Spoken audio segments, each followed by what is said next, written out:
नमस्कार, स्वागत है आपका। मैं हूं आपके साथ अमित गर्ग शुक्ला और आप देख रहे हैं अपनी ढपली अपना राग। लखनऊ की लुलु मॉल में नमाज विवाद बढ़ता ही जा रहा है। जहां एक और हिंदू संगठन इसके खिलाफ प्रदर्शन कर रहे हैं, तो वहीं इस मामले को लेकर पुलिस वालों पर कार्रवाई भी की गई है। सुभ्रांत लोक के थानेदार को लाइन हाजिर किया गया है और डीसीपी साउथ का तबादला कर दिया गया है। लेकिन इन सब के बीच सूत्रों के हवाले से चौंकाने वाला खुलासा हुआ है कि यूपी में माहौल बिगाड़ने के लिए जानबूझकर मॉल में नमाज पढ़ी गई। क्या है पूरा मामला, सबसे पहले आप एक रिपोर्ट देखिए।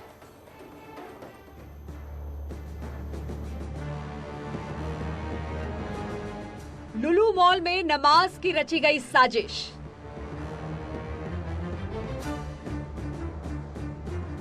क्या जानबूझकर मॉल में पढ़ी गई नमाज? क्या धर्म के नाम पर बवाल करवाने की थी साजिश? किसने बनाया नमाजियों का वीडियो? नमाज का वीडियो वायरल करने का क्या था मकसद? उत्तर प्रदेश में माहौल बिगाड़ने की साजिश का पर्दाफाश।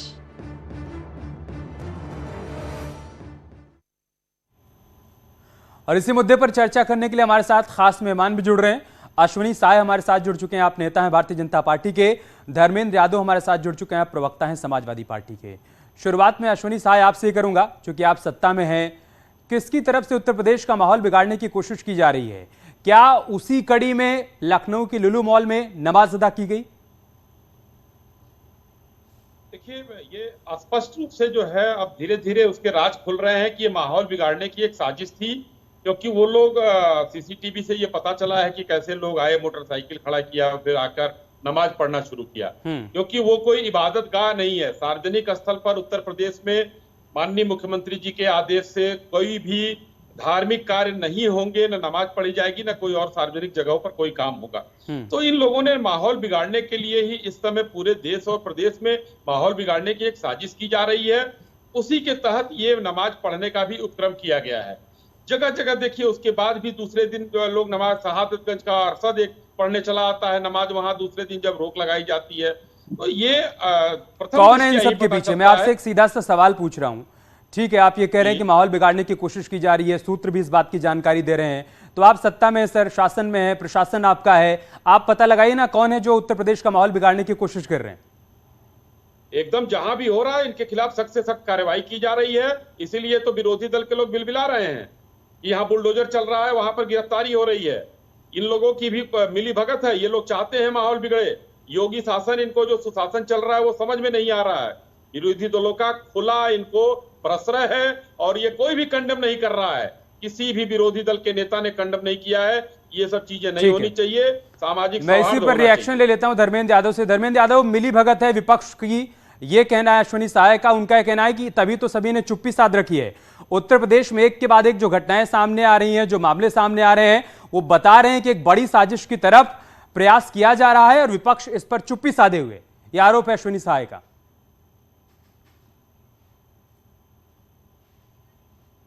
अमित जी, अश्विनी जी खुद ही कह रहे हैं कि योगी जी का कुशासन चल रहा है, किसी को पता नहीं चल रहा है। तो ये जब खुद मान रहे हैं, बहुत बड़ी बात मान रहे हैं आपके चैनल पे।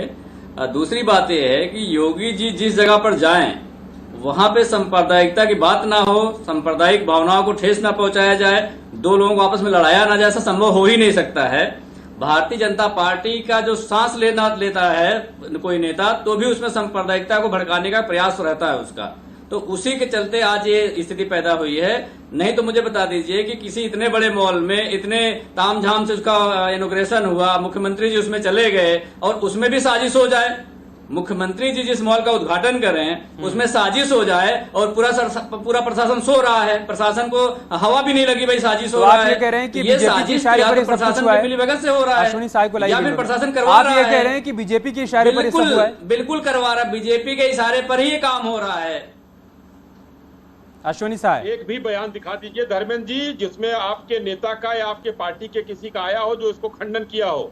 और अखिलेश जी का बयान इस पर दूसरा आ रहा है जिसमें और भी आप लोग सह देते हुए नजर आ रहे हैं। और आप कह रहे हैं भारतीय जनता पार्टी। हम लोगों ने हर तरह से शासन प्रशासन का, अभी जो लोग सोए थे उसको हटाया गया, उनको मैं आपसे पूछना चाह रहा हूं। आपने देखा होगा इस चीज को। यहाँ पर कहीं सोए कोई थे भी ना, माहौल बिगाड़ने सोए की थे कि कोशिश नहीं? करेगा, आप चाहे वो देखिए, समाजवादी आप- पार्टी हो या कोई भी धर्म संप्रदाय के लोग हो, किसी को बख्शा नहीं जाएगा। ठीक है। धर्मेंद्र जी, ये बहुत फाजिल अहमद भी हमारे अब साथ जो जुड़ है चुके हैं, आप मुस्लिम स्कॉलर हैं, और राजू दास जी भी देखिए, हमारे साथ जुड़ असोनी चुके हैं, आप जी, हिंदू बिल्कुल। धर्मगुरु हैं। मैं आऊंगा आप लोगों के सोनी पास। जी 10 सेकंड, अमित जी 10 सेकंड। अच्छा ठीक है, आप ले लीजिए अमित जी 10 सेकंड। ठीक है। सोनी जी देखिए, सोनी जी बिल्कुल अच्छी बात कह रहे हैं, और इसी से स्वस्थ लोकतंत्र बनता है। ये मान रहे हैं कि अधिकारी सो रहे थे, यानी प्रशासन सो रहा, जो सो रहे उनको हटा दिया गया। तो आप ये समझिए कि पूरे प्रदेश में कितने लोग सो रहे हैं, अभी उनको जगाने की जरूरत है। नहीं, वो तो ये कह ही रहे हैं ना कि हम कार्रवाई कर रहे हैं, चल रही होगी, वही बात कह रहे हैं कि जहां से भी ऐसे मामले आ रहे हैं हम कार्रवाई कर रहे हैं। ठीक है, मैं आप दोनों के पास फिर से आऊंगा। फाजिल अहमद बीते कुछ दिनों में उत्तर प्रदेश में जो कुछ हुआ है, ठीक है धर्मेंद्र, ऐसे नहीं, आपने 10 सेकंड मांगा, हमने आपको दिया ना, मैं आऊंगा आपके पास फिर से। फाजिल अहमद, पिछले कुछ दिनों में उत्तर प्रदेश में जो कुछ हुआ है, जुमे की नमाज अदा करने के बाद जिस तरीके का माहौल अलग अलग शहरों में देखने को मिला, और अभी हाल फिलहाल में सीएम योगी आदित्यनाथ ने लुलु मॉल का उद्घाटन किया, वहां पर ये लोग नमाज अदा करने के लिए पहुंच जाते हैं, ये जानते हुए कि उत्तर प्रदेश में सार्वजनिक स्थल पर नमाज पर पाबंदी है। तो ये क्या हो रहा है? क्या उत्तर प्रदेश को आग में झोंकने की कोशिश की जा रही है, उसकी साजिश रची जा रही है? हमारा देश बहुत खूबसूरत देश है, और इसीलिए खूबसूरत है कि यहाँ सब धर्म समभाव है। सभी धर्मों की, सभी धर्म के लोग इज्जत करते हैं, और नमाज तो पढ़ने से बरकत होती है। पहले हिंदू समाज भी हमारा बहुत खुश होता था कि कोई नमाज पढ़ रहा है, लोग जगह देते थे। अब नमाज पढ़ने से इतनी तकलीफ हो जा रही है, हम तो बड़ा चिंतित है इस बात से लेकर के। नहीं, आप गलत तथ्य रख रहे हैं। नमाज पढ़ने से दिक्कत नहीं है, सार्वजनिक स्थल पर नमाज पढ़ने से दिक्कत है। अब ऐसे तो कोई किसी मॉल में जाकर सत्यनारायण की कथा सुनने लगे।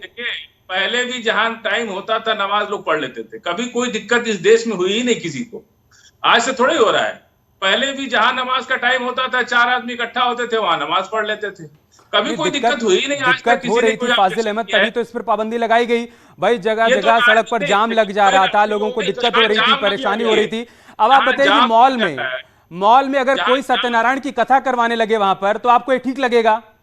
अरे सर, कोई बुरा नहीं लगेगा, बिल्कुल बुरा नहीं लगेगा, खुशी है। राजू दास जी, ऐसे तो कोई कहीं पर भी इबादत करने लगे, कहीं पर भी भागवत कथा का पाठ होने लगे, कहीं पर सत्यनारायण कथा सुनी जाने लगे, कहीं पर कोई नमाज अदा करने लगे। भाई मॉल नमाज अदा करने के लिए थोड़ी ना बनाया गया है। राजू दास जी, नहीं देखिए, ये मुस्लिम स्कॉलर हैं, बहुत अच्छे प्रवक्ता हैं, इनको साधुवाद देता हूँ, धन्यवाद देता हूँ। लेकिन इन्होंने जो कहा कि वहां पर सत्यनारायण भक्त की कथा भी हो, हमको आपत्ति नहीं होगा, मुझको हंसी आ रही है। एक चीज और इन्होंने कहा कि पहले हम लोग कहीं पर भी नमाज अदा करते थे, हिंदू भाई हमको जगह दे देते थे, कभी विरोध नहीं करते थे, शांतिपूर्ण तरीके से होता था। नहीं, विवाद शुरू कहां से हुआ? विवाद यहां से शुरू हुआ कि कभी हिंदू किसी भी चीज का विरोध नहीं किया। आप देखिए कि रामनवमी का जुलूस निकला, आपने पूरे देश में पत्थरबाजी किया, भगवान राम की प्रतिमा को जलाई, तोड़फोड़ किया, मारपीट किया। वो जुलूस जा रही थी तो मस्जिद से पत्थरबाजी की कौन जरूरत था क्या? उसके बाद हनुमान जयंती का कार्यक्रम हुआ, उसमें भी पूरे देश में यही स्थिति बनी। तब से हिंदू जागरूक हो गया है। भाई, यह बहुसंख्यक समाज के हम लोग हैं, और बहुसंख्यक समाज अल्पसंख्यक बन के रह जाए, और अल्पसंख्यक समाज जो इच्छा हो हिंदू देवी देवताओं को गाली दें, जो मर्जी हो कहें, धर्म के आधार पर देश की बंटवारा करवा दें। उसके बाद जो है, जब इनकी संख्या बढ़े तो स्कूलों में जो है वंदे मातरम नहीं बोलेंगे, प्रार्थना नहीं करेंगे। आप देखिए कि अभी झारखंड में 17 से 18 स्कूल ऐसे हैं जिसमें पटका लग गया उर्दू विद्यालय, वहां पर ये प्रार्थना नहीं कर रहे हैं। क्यों? क्योंकि टीचर को बता दिया, भाई पढ़ाना है तो आओ, नहीं तो चले जाओ, क्योंकि यहाँ मुसलमानों की संख्या ज्यादा है, यहाँ शुक्रवार को छुट्टी होगा, तुम्हारा कानून नहीं चलेगा। गजब बात आप करते हैं। विषय बहुत गंभीर है, हल्का में नहीं है। विषय गंभीर यह है कि उत्तर प्रदेश के योगी जी के ऊपर मुझको विश्वास है, क्योंकि यहाँ कानून का राज चलता है। कानूनी प्रक्रिया के तहत हम लोगों ने मांग किया था प्रशासन से कि अगर वहां पर नमाज होगी तो मैं राजू दास भी हनुमान चालीसा का पाठ करूंगा। लेकिन देखिए, ठीक है, आप देखिए, एक मिनट रुक, ज्यादा नहीं, मैं पूछना चाहूंगा, सारे लोग बैठे हैं, हनुमान चालीसा पढ़ने वाले की गिरफ्तारी हो जाती है, लेकिन जिसने नमाज पढ़ा उसकी अभी तक गिरफ्तारी नहीं। ठीक है। फाजिल अहमद, राजू दास जी का यह कहना है कि ऐसे तो कोई भी सार्वजनिक स्थल पर जाकर हनुमान चालीसा पढ़ सकता है, फिर उस पर दिक्कत क्या है? महाराष्ट्र में यही होता है तो वहां पर लोगों को गिरफ्तार करके जेल में डाल दिया जाता है, और आप चाहते हैं कि लुलु मॉल में नमाज पढ़ी जाए और कोई एक्शन ना हो। सुनिए ना, पूरे देश में रामनवमी का जुलूस निकाला। अगर एक आध जगह पत्थर चला तो सैकड़ों जगह मुसलमानों ने शरबत भी पिलाया। तो राजू दास जी को वो बात भी देखनी चाहिए ना कि मुसलमान शरबत भी पिला रहे हैं, सेवा भी कर रहे हैं। हमेशा अभी कावड़िया में आप जाके देखिए कितने मुसलमान सेवा कर रहे हैं, उन लोग के हर साल करते हैं।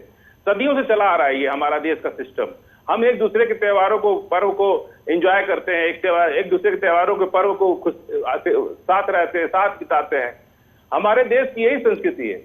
अब राजनीति बीच में पड़ करके ये संस्कृति को धूमिल कर रही है, हमारे एकता को समाप्त कर रही है। राजनीति करने के लिए ये जो सर सुनिए ना, अरे राजू दास जी आप तो इतने अच्छे आदमी हैं कि हमारा तो बहुत अच्छा लगता है आपसे बात करके। हमको कोई राजनीति जहां आती है वहां रिश्ते बिगड़ जाते हैं सर। परिवार में दो फाड़ हो जाता है, भाई भाई लड़ जाता है। ये राजनीति करा रही है साहब। हम लोग को राजनीति से दूर रहना चाहिए। राजनीति तुष्टीकरण चाहे उनका हो चाहे इनका हो, देश कानून से चले। कानून सभी एक दूसरे का सम्मान करें।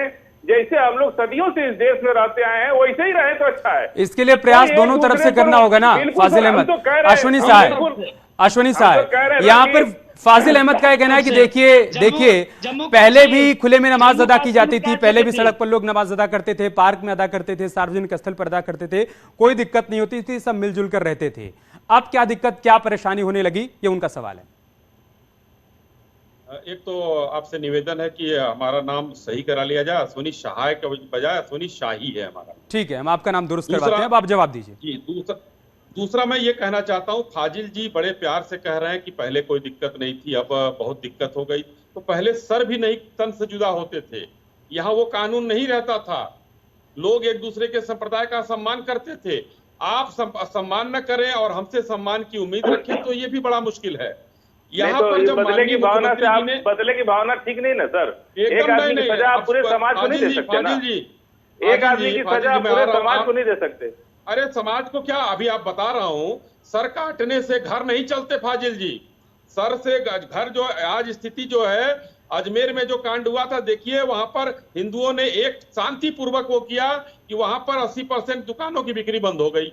तो मैं ये कह रहा हूं कि उत्तर प्रदेश में जब नियम लागू कर दिया गया माननीय मुख्यमंत्री जी की तरफ से कि सड़कों पर नमाज नहीं पढ़ना है, कोई भी धार्मिक कार्यक्रम नहीं होंगे, तो आप लोग जानबूझकर उसका क्यों पालन नहीं कर रहे हैं? इसका मतलब क्या है? आपके मन में उस कानून को तोड़ने का, क्योंकि वो कानून भारतीय जनता पार्टी की सरकार ने बनाया है, योगी आदित्यनाथ जी ने बनाया है। तो आप जब तोड़ना चाहते हैं तो आपके साथ ऐसा कोई कानून नहीं बनाया है प्रदेश के अंदर। आप गलत बात बोल रहे हैं। कोई कानून ऐसा नहीं बना है, ऐसा कोई कानून पास नहीं हुआ है उत्तर प्रदेश सरकार में, विधानसभा में। तो धर्मेंद्र जी, अरे धर्मेंद्र जी, अरे सर सुनिए ना, धर्मेंद्र जी समाजवादी पार्टी के प्रवक्ता पूछिए कि कोई कानून पास हुआ है क्या? उत्तर प्रदेश में सड़क पे नमाज क्यों नहीं? आप लोगों ने, ईद और बकरीद बीत गया, किसी सड़क पर नमाज का फोटो दिखा दीजिए हमको। नहीं ठीक है, सड़क पे अवरोध हो रहा है, लोगों को आपत्ति है, हम खुद हट जाएंगे, लेकिन कानून पास नहीं हुआ। किसी संप्रदाय, किसी भी धर्म का कोई कार्यक्रम सड़कों पर नहीं होगा। मेरी बात सुनिए अश्विनी जी, कानून पास नहीं हुआ है विधानसभा में कोई भी। ये भले ठीक है धर्मेंद्र यादव जी, ठीक है मैं आऊंगा आप लोग के पास। धर्मेंद्र यादव जी, ठीक है सर मैं आऊंगा, मैं फिर से आऊंगा आप लोग के पास। धर्मेंद्र यादव जी, बीते कुछ दिनों में जो कुछ हो रहा है सर, देखिए अभी जिस बात का जिक्र यहाँ पर अश्विनी सहाय कर रहे हैं और राजू दास जी ने भी कहा कि पहले ये भी तो नहीं होता था ना कि सर तन से जुदा कर दिया जाए। भाई एक तरफ आप चाहते हैं कि अमन शांति रहे, एक तरफ आप अमन शांति का पैगाम देना चाहते हैं और दूसरी तरफ आप चाहते हैं कि आपकी बात को इतनी प्रमुखता से सुना जाए कि बाकी सारी बातों को दरकिनार कर दिया जाए। नहीं सुना जाएगा तो आप सर तन से जुदा कर देंगे। तो मतलब दोनों बातें एक साथ नहीं हो सकती ना। या तो आप संविधान और कानून का पालन करिए और अगर नहीं करते हैं तो फिर अपनी सुविधा के मुताबिक बयान मत दीजिए ना।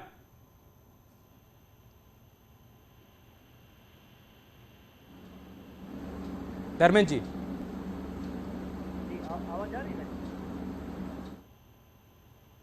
अच्छा धर्मेंद्र जी से हमारा संपर्क नहीं हो पा रहा है।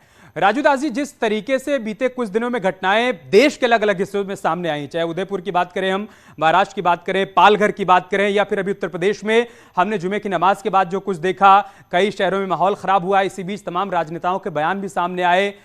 क्या लोगों को उत्तर प्रदेश का अमन चैन पसंद नहीं आ रहा है, यहाँ का लॉ एंड ऑर्डर पसंद नहीं आ रहा है जिसकी बार बार तारीफ होती है? कहा जाता है कितना बड़ा सूबा, 23-24 करोड़ की आबादी, और उसके बाद भी यहां पर सब कुछ शांतिपूर्ण तरीके से संपन्न हो जाता है।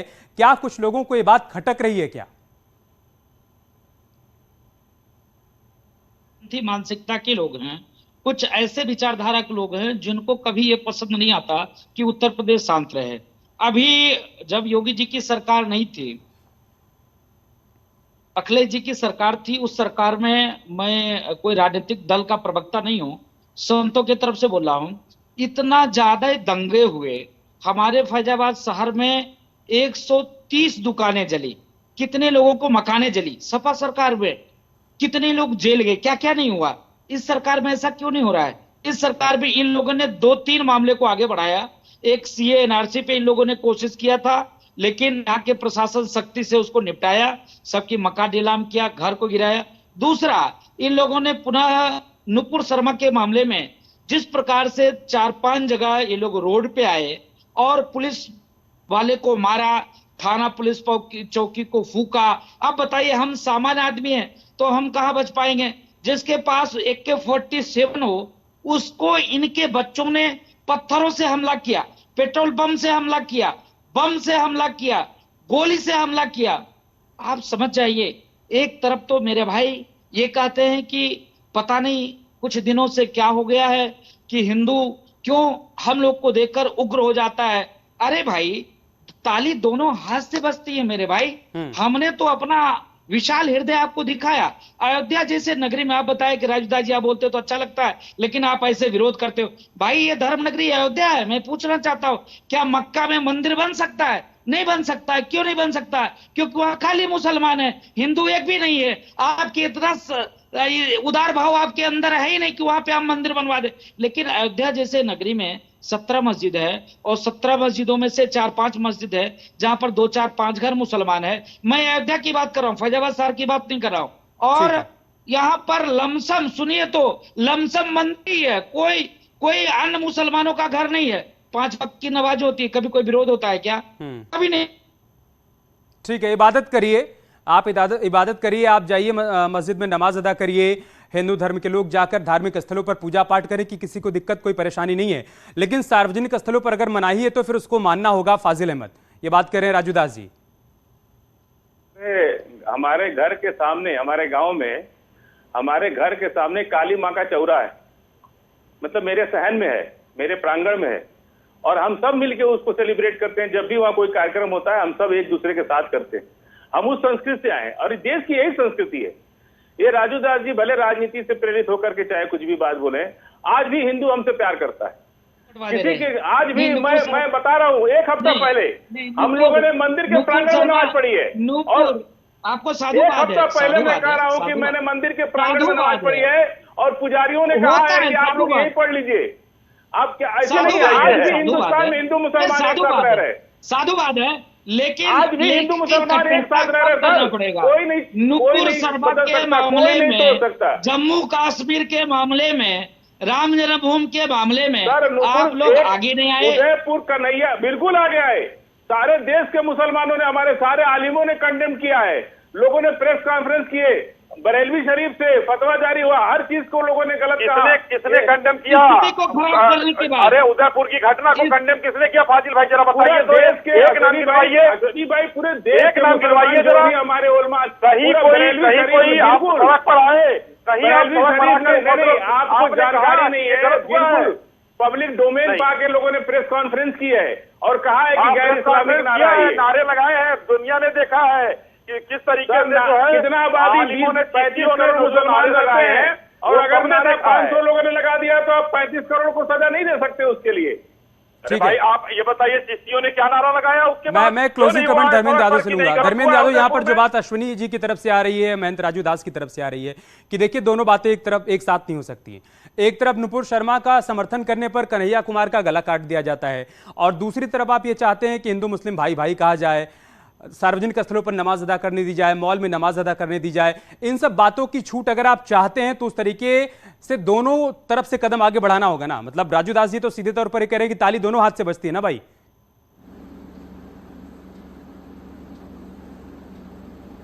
अमित जी, ताली दोनों हाथ से बजती है। दुनिया का हर टेक्नोलॉजी, हर साइंस और हर व्यक्ति, हर संप्रदाय, हर धर्म, हर मजहब कहता है कि ताली दोनों हाथ से बजती है। इसको मानने में कोई बुराई नहीं है, किसी को मानने में कोई बुराई नहीं है। सवाल ये पैदा होता है जब सरकार फेल होती है तो उसका दूसरा रंग देने का काम करती है। अभी आपने घटना का जिक्र किया उदयपुर का कन्हैयालाल जी का, आपको पता है उससे पहले जो अमरावती में घटना हुई थी जब उमेश जी की हत्या हुई थी, एक हफ्ते पहले की बात है, 21 जून की बात है, 28 जून की बात है कन्हैयालाल जी वाली। अगर 21 जून को प्रशासन पूरी तरह से मुस्तैद होता, कार्रवाई करता तो शायद कन्हैयालाल की जान बच जाती। तो आज हम अपने प्रशासनिक जो विफलता है, प्रशासनिक विफलता को धार्मिक रंग दे करके अपने आप को बचाने का प्रयास कर रहे हैं। ये भारतीय जनता पार्टी गलत कर रही है। एक्शन लेना होगा। बीजेपी कह रही कि हम तो एक्शन में ले रहे हैं। महाराष्ट्र में भी सत्ता में आने के बाद देखिए उस मामले में कार्रवाई की गई। हमें खत्म करना होगा, समय हमारे पास इतना ही था। बहुत शुक्रिया आप सभी का हमारे साथ जुड़ने के लिए, चर्चा में शामिल होने के लिए। खबरें जारी हैं, आप बने रहे हमारे साथ। नमस्कार।